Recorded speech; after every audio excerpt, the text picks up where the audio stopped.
एक ऐसा अंडा कांड सामने आया है कि आप हैरान हो जाएंगे।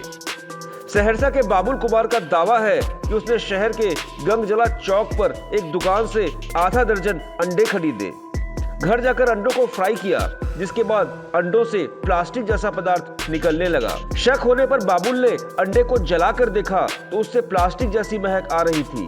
बाबुल ने इसकी शिकायत सिविल सर्जन और फूड इंस्पेक्टर कार्यालय में की है। ये हम रात में अंडा लिए थे, तो वो अंडा जो था जब हम बनाने घर में गए तो वो अंडा को बनाने पे पता चला कि वो पूरी तरह प्लास्टिक से बना हुआ है। फिर इसके लिए जो है हम फिर से अंडा को थोड़ा जो है तोड़ करके भी देखे, जला करके भी देखे, लेकिन उसमें पूरा तरीका से वो स्पष्ट हो गया कि ये प्लास्टिक का ही है। इसको लेके जो है हम विभिन्न जगहों पे गए, जो संबंधित विभाग है वहाँ भी गए। तो कहाँ गए थे आप? जी डीआईजी साहब के यहाँ गए थे, एसपी साहब के यहाँ गए थे। उसके बाद जो है हम अभी food supply office civil surgeon office Saharsa के पास जो है यहाँ भी आए और यहाँ पे इन्होंने इस मामले को संज्ञान में लिया और हमसे वो फूड सैंपलिंग लिया और उसे जो है सील करके जांच के लिए भेजा जा रहा है। फिर इनके द्वारा आश्वासन दिया गया कि अग्रतर कार्रवाई की जाए। सिविल सर्जन ने फूड इंस्पेक्टर को अंडे की सैंपलिंग करके जांच करवाने के आदेश दिए हैं। क्या है मामला सर? हाँ, एक व्यक्ति द्वारा इसे शामिल लाया गया है, उसको रख के सील करवा दिया गया है। वो टेस्ट में भेजा जा रहा है। टेस्ट रिपोर्ट आने के बाद इस संबंध में कोई कार्रवाई की जाएगी। प्रथम दृष्टि असर क्या लग रहा है? प्लास्टिक का अंडा का दावा किया जा रहा है। ये ऊपर से कुछ नहीं बता सकते हैं, जब तक टेस्ट नहीं हो जाता है तब तक नहीं उस पर किसी तरह का कोई भी कमिटमेंट करना अभी संभव नहीं है। टाइम एट बिहार के लिए सहरसा से अमन कुमार की रिपोर्ट।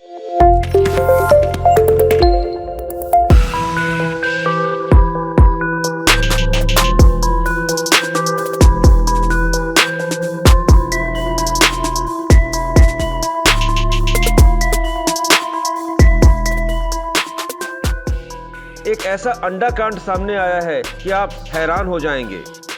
सहरसा के बाबुल कुमार का दावा है कि उसने शहर के गंगजला चौक पर एक दुकान से आधा दर्जन अंडे खरीदे, घर जाकर अंडों को फ्राई किया, जिसके बाद अंडों से प्लास्टिक जैसा पदार्थ निकलने लगा। शक होने पर बाबुल ने अंडे को जलाकर देखा तो उससे प्लास्टिक जैसी महक आ रही थी।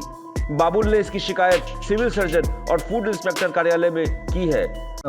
ये हम रात में अंडा लिए थे, तो वो अंडा जो था जब हम बनाने घर में गए तो वो अंडा को बनाने पे पता चला कि वो पूरी तरह प्लास्टिक से बना हुआ है। फिर इसके लिए जो है हम फिर से अंडा को थोड़ा जो है तोड़ करके भी देखे, जला करके भी देखे, लेकिन उसमें पूरा तरीका से वो स्पष्ट हो गया कि ये प्लास्टिक का ही है। इसको लेके जो है हम विभिन्न जगहों पे गए, जो संबंधित विभाग है वहाँ भी गए। तो कहाँ गए थे आप? जी डीआईजी साहब के यहाँ गए थे, एसपी साहब के यहाँ गए थे।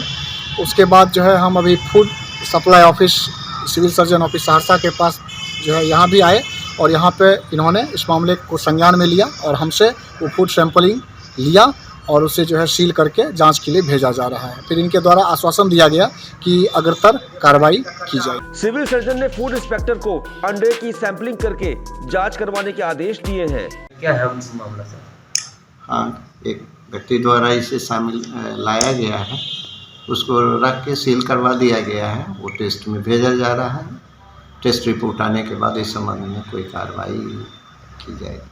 प्रथम दृष्टि असर क्या लग रहा है? प्लास्टिक का अंडा का दावा किया जा रहा है। ये ऊपर से कुछ नहीं बता सकते हैं, जब तक टेस्ट नहीं हो जाता है तब तक नहीं उस पर किसी तरह का कोई भी कमिटमेंट करना अभी संभव नहीं है। टाइम एट बिहार के लिए सहरसा से अमन कुमार की रिपोर्ट।